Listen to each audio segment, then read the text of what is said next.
Students, हम अपनी daily life में डिफरेंट ऑब्जेक्ट्स देखते हैं। जैसे ये कार आप देख रहे हैं, जैसे ये बस है, या जैसे ये ट्री है जो आप देख रहे हैं, या इस ट्री के साथ लगा हुआ एप्पल है।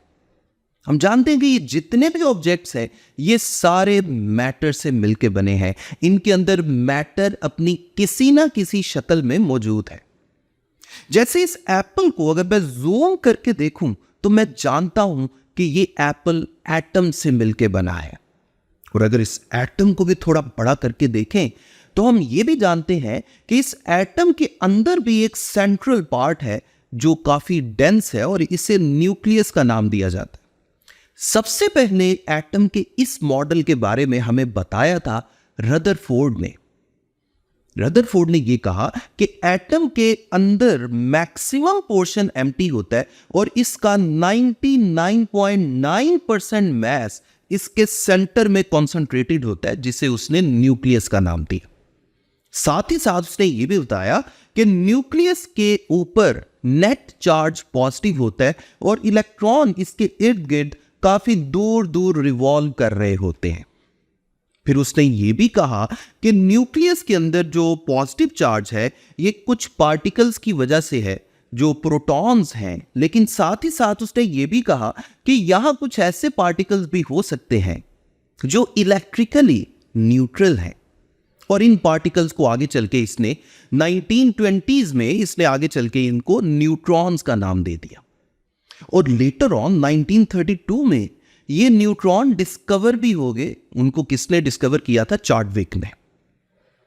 तो यही न्यूक्लियस जो है, इसके अंदर जो पार्टिकल्स हैं इनकी स्टडी हमने करनी है इस चैप्टर में, जिसका नाम है न्यूक्लियर फिजिक्स। मैं हूं आपका फिजिक्स टीचर तलहा उबैद और आज से हम 21st चैप्टर स्टार्ट करने लगे हैं, न्यूक्लियर फिजिक्स, जिसमें हम इसी न्यूक्लियस के अंदर जो पार्टिकल्स हैं उनके दरमियान इंटरैक्शंस स्टडी करेंगे। तो चले सबसे पहला अपना टॉपिक स्टार्ट करते हैं, जो आपका शॉर्ट क्वेश्चन या एमसीक्यू के लिए आप समझ सकते हैं इंपॉर्टेंट है, और इस टॉपिक का नाम है एटॉमिक न्यूक्लियस। आज हम इस न्यूक्लियस के अंदर झांक कर देखेंगे कि इस न्यूक्लियस के अंदर कौन कौन से पार्टिकल्स हैं और इस न्यूक्लियस पे क्या चार्ज होता है, न्यूक्लियस का मास क्या है, न्यूक्लियस के रेडियस की क्या वैल्यूज है।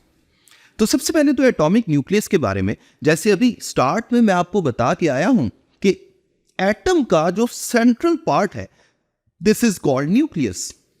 और इस न्यूक्लियस पे इफेक्टिवली नेट चार्ज क्या होता है? पॉजिटिव।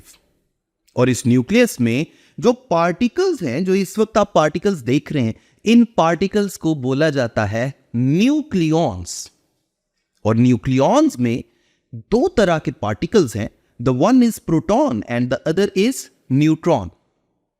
तो न्यूक्लियस के बारे में हमने जान लिया कि न्यूक्लियस में दो तरह के पार्टिकल्स हैं, the one is proton the other is neutron. अब हम इन प्रोटॉन और न्यूट्रॉन के बारे में कुछ बातें जो हम पहले से भी जानते हैं उनको रिवाइज कर लेते हैं। प्रोटॉन के बारे में हम जानते हैं कि प्रोटॉन पे पॉजिटिव चार्ज होता है और इस चार्ज की वैल्यू है 1.6 × 10⁻⁹ कूलम। और प्रोटॉन का मास जो है ये होता है 1.673 × 10⁻⁻27 kg।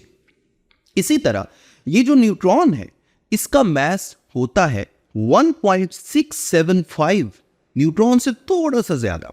उसका 1.673 है और इसका 1.675 है इंटू 10⁻⁻27 kg।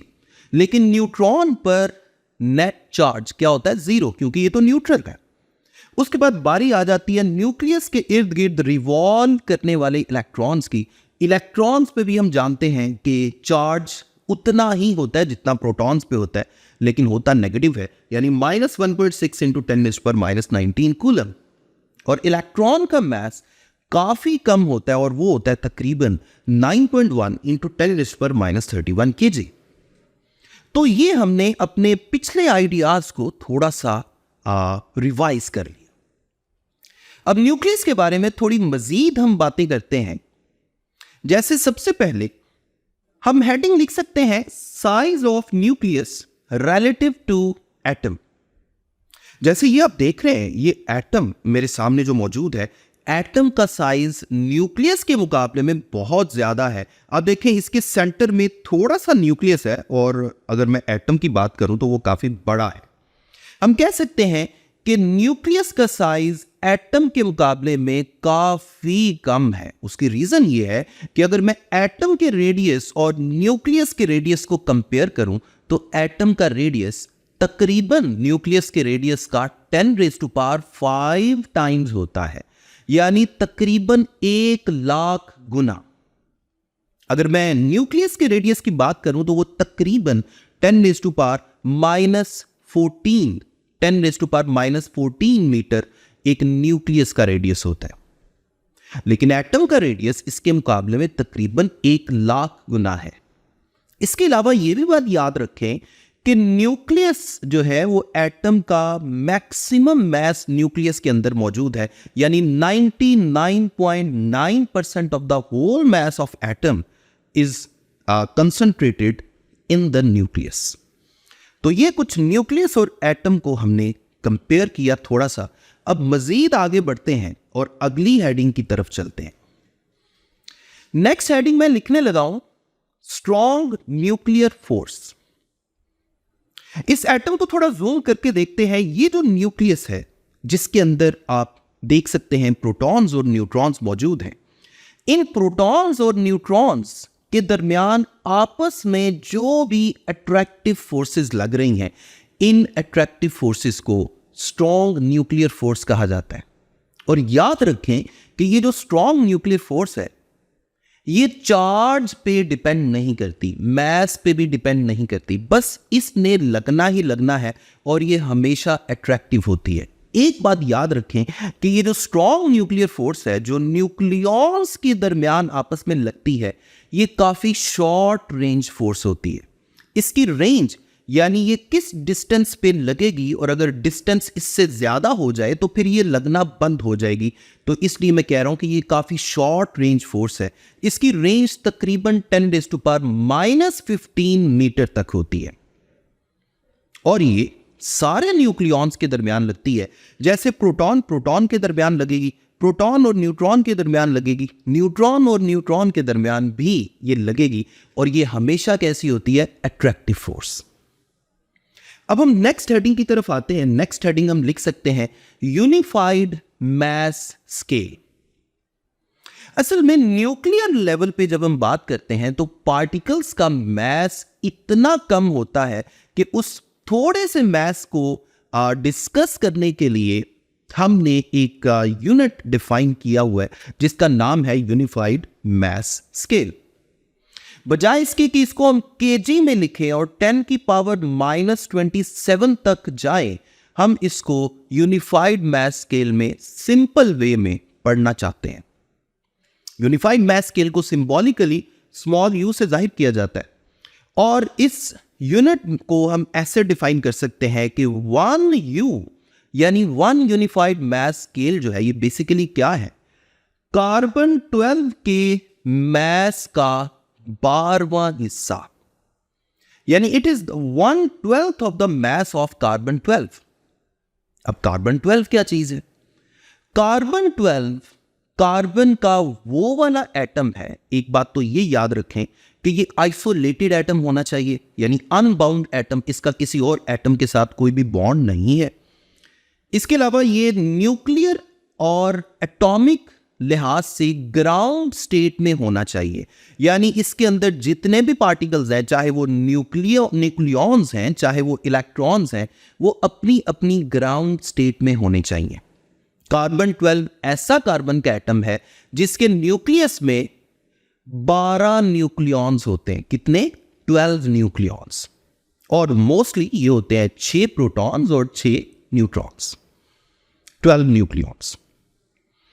तो इस कार्बन 12 का जितना भी मैस है उसका 12वां हिस्सा जो है उसको हम बोलते हैं 1U, और हम कह सकते हैं कि तकरीबन न्यूट्रॉन और प्रोटॉन दोनों का जो मैस है वो अप्रॉक्सीमेटली इक्वल होता है और वो 1U के इक्वल होता है ऑन द एवरेज।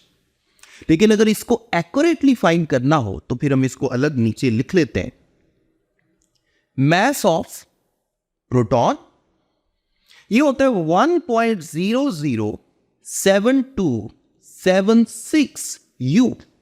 पहले जो मैंने मास लिखवाए थे वो केजी के यूनिट में लिखवाए थे, यहां मैं यू के यूनिट में लिखवा रहा हूं। और मास ऑफ न्यूट्रॉन जो है ये होता है 1.0086665 U। और इलेक्ट्रॉन जो बड़े लाइटर पार्टिकल्स होते हैं उनका मास भी बहुत थोड़ा होता है, जो सामने आपको लिखा भी नजर आ रहा है 0.00055 U। तो ये सब के मैसेज मैंने U यूनिट में यानी यूनिफाइड मास स्केल में भी लिख दिए।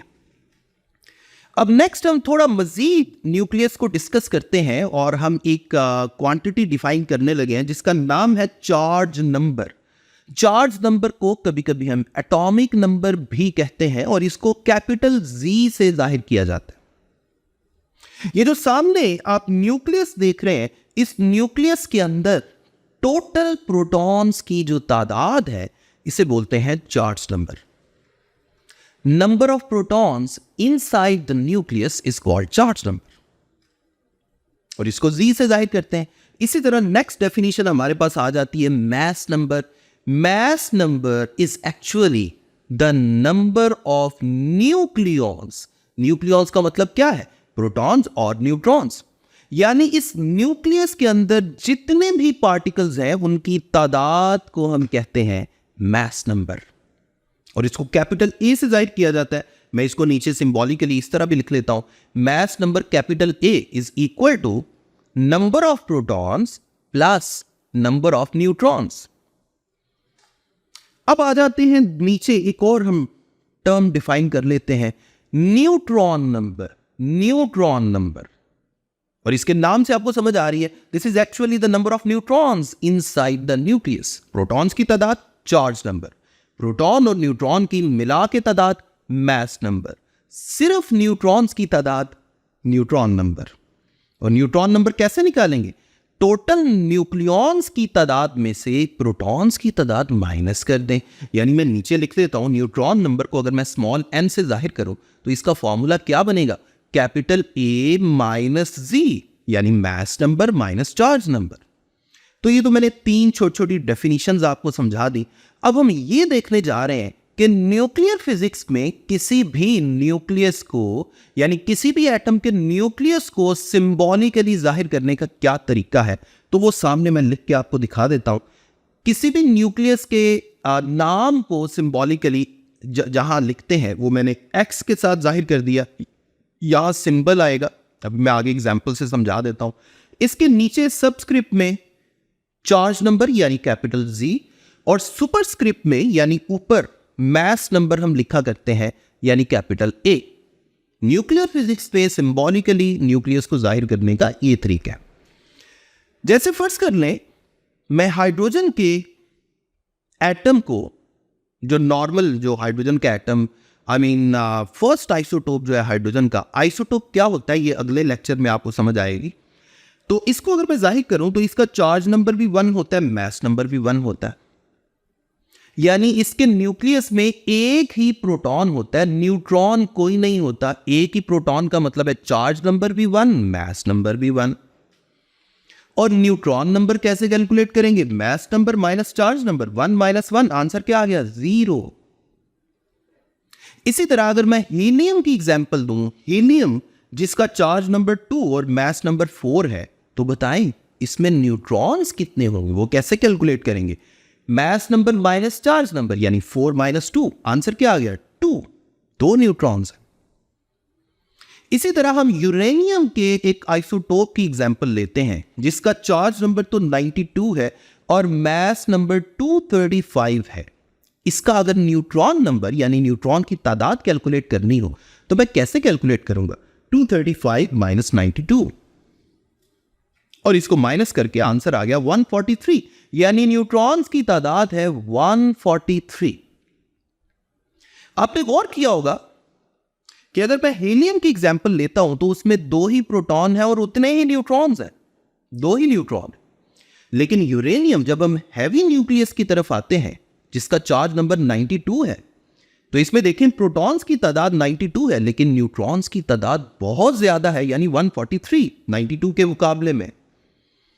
इससे यह बात हमें पता चलती है कि पीरियोडिक टेबल में जो हैवी न्यूक्लियाई हैं, हैवी एलिमेंट्स की तरफ अगर हम आए तो प्रोटॉन और न्यूट्रॉन की तादाद बराबर नहीं रहती। लाइटर न्यूक्लियाई में तो प्रोटॉन और न्यूट्रॉन की तादाद अप्रॉक्सीमेटली सेम होती है, लेकिन हैवी न्यूक्लियाई में ऐसा नहीं होता। जैसे जैसे पीरियोडिक टेबल में हम हैवी न्यूक्लियस की तरफ जाते जाएंगे, वैसे वैसे न्यूट्रॉन्स की तादाद प्रोटॉन्स के मुकाबले में ज़्यादा होती जाएगी। तो ये था बच्चों आज का लेक्चर। उम्मीद करता हूँ आपको बहुत अच्छे समझ आ गई होगी। आज एक तरह से इंट्रोडक्टरी लेक्चर था, न्यूक्लियर फिजिक्स का पहला लेक्चर। इसमें एटॉमिक न्यूक्लियस को ही हमने डिस्कस करना था। इसके बारे में जितनी भी वैल्यूज़ मैं आपको बता चुका हूँ, ये एमसीक्यूज़ के लिए बड़ी इंपॉर्टेंट है। अपना ख्याल रखें, अगले लेक्चर तक मुझे अपनी दुआ में याद रखें। अल्लाह हाफ़िज़।